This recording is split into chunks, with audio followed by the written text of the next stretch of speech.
কোথায় ঢাকা আর কোথায় কোপেনহেগেন। ঢাকা থেকে চায়না হয়ে কোপেনহেগেনে পৌঁছানোর যে জার্নিটা, এটা ৭,৫০০ মাইল দূরে। যেদিন আমরা ব্যাক করব সেদিন বাংলাদেশে এত বৃষ্টি হচ্ছিল, তার আগ মুহূর্ত পর্যন্ত বাংলাদেশে প্রচণ্ড গরম ছিল।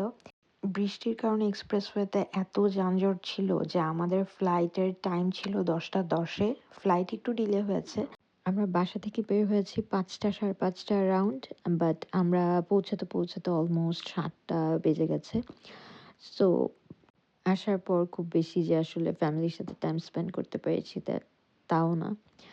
যাই হোক, তারপর ব্যাগেজগুলো আমরা জমা দিয়ে বোর্ডিং পাস কালেক্ট করে ইমিগ্রেশন কমপ্লিট করে প্লেনে উঠি। আর প্লেনে ওঠার পর চায়না পর্যন্ত আমরা ফার্স্ট যাব, এখান থেকে ঢাকা থেকে চায়না বেইজিং এয়ারপোর্ট। দেন ওখানে আমাদের ট্রানজিট আছে 7 ঘন্টা 7.5 ঘন্টার মতো। ফার্স্ট মিল দিয়েছিল, যেটা খেতে একদমই ভালো ছিল না, সো আমি ব্রেড অ্যান্ড বাটার খেয়ে কাটিয়েছি।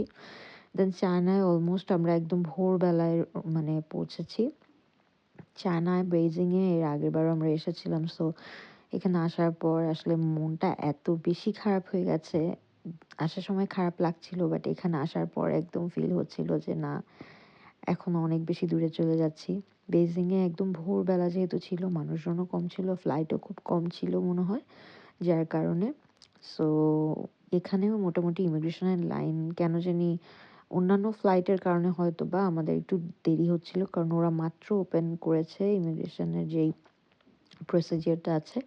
সো যার কারণে একটু ওয়েট করতে হয়েছে। দেন 7.5 ঘন্টা যেহেতু আমাদেরকে থাকতে হবে, আমরা একটা জাস্ট মানে ছোট্ট একটা ন্যাপ নিয়ে নিয়েছি। তারপর ঘোরাঘুরি, এদিকে আসলে সময় টাইম স্পেন্ড করার মতো এক্সাইটমেন্ট আসলে আর কাজ করছিল না, যার কারণে কোনো রকমে আসলে 7.5 ঘন্টাটা মনে হয় কিভাবে পার করেছি আমরা নিজেরাও জানি না। দেন আমরা আবার হচ্ছে বোর্ডিং শেষ করে এখন হচ্ছে আমরা বেইজিং থেকে কোপেনহেগেনের ফ্লাইটে উঠবো। সো এই ফ্লাইটটা বেশ অনেকক্ষণের হবে, লাইক 9 ঘন্টার মতো। উঠার পর আসলে যেটা বলছি যে যাওয়ার সময় বা বাংলাদেশে যাওয়ার সময় যে এক্সাইটমেন্টটা কাজ করছিল, ওইটা আর এখন কাজ করছে না, যার কারণে ফ্লাইটটা এত বেশি লেন্দি মনে হচ্ছিল যে অনেকক্ষণ ধরে জার্নি করছি, অনেকক্ষণ ধরে বসে আছি প্লেনে। আর এই বাইরের ভিউটা নিলাম। দেন সেকেন্ড মিলটা যেটা ছিল সেটাও আমি খেতে পারিনি একদমই। কেন জানি মুসলিম মিল ছিল, তারপর আমি খেতে পারিনি। পরে ওইটা খাবার এভাবেই আমি রেখে দিয়েছি আনটাচড অবস্থায়। আমি ব্রেড অ্যান্ড বাটার খেয়ে কাটিয়েছি। বারবার যখন ম্যাপ দেখি আমার কাছে মনে হয় যে আমি আসলে বাংলাদেশ থেকে এত দূরে চলে আসছি যে আমি চাইলেই আর ছুটে যেতে পারবো না। দেন নিজের মুডটা একটু ঠিক করার জন্য বসলাম যে একটা মুভি দেখবো। মন যদিও ঠিক হওয়ার কোনো উপায় ছিল না, কিচ্ছু করার নেই। লাইফ গোজ অন আসলে। সো তারপর মুভি চু উম বেছে খুঁজে পাচ্ছিলাম না। বারবার ম্যাপ দেখছি আর দেখছি ঢাকা কত দূরে আমার থেকে, আমি কতখানি পথ পাড়ি দিয়ে চলে আসছি। আর কিছুক্ষণ পর অলমোস্ট ২ ঘন্টা ২.৫ ঘন্টা পর হচ্ছে আমি কোপেনহেগেনে পৌঁছে যাব।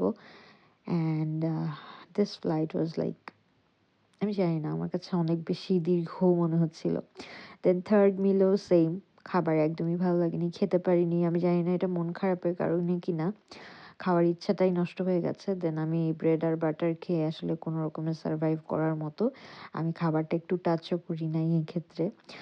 দেন আমি যখন উপর থেকে দেখছিলাম যে আমরা অলরেডি কোপেনহেগেনে ঢুকে গেছি, অ্যান্ড এটা কিন্তু চারপাশে পানি অ্যান্ড মাঝখানে হচ্ছে ডেনমার্ক। সো যার কারণে এটা একটা দ্বীপের মতো দেখাচ্ছে, which is like actually একটা দ্বীপের মতোই। সো তারপরে এখানে ইমিগ্রেশন কমপ্লিট করে লাগেজ কালেক্ট করতে যাব। লাগেজ কালেক্ট করতে গিয়ে দেখি ব্যাগই আসছে না। সবার ব্যাগ চলে আসছে, আমাদের কোনো ব্যাগই পাচ্ছিলাম না। আমাদের ৫টা লাগেজ। সো আমাদের একটা লাগেজও আমরা এখনো হাতে পাইনি। অনেকক্ষণ অপেক্ষা করার পর আমরা লাগেজ কালেক্ট করি। দেন আমরা উবার কল করি অ্যান্ড দেন বাস্তবতায় ফিরে আসি যে কিছু বলার নাই। কাজে ফেরত আসছি, রোবটিক লাইফে ফেরত আসছি। ফ্যামিলির সবাইকে ছেড়ে আই ডোন্ট নো আমি আবার কবে বাংলাদেশ যেতে পারবো। বাট ইনশাআল্লাহ আল্লাহ চাইলে আবার যাব। That's it for today. By.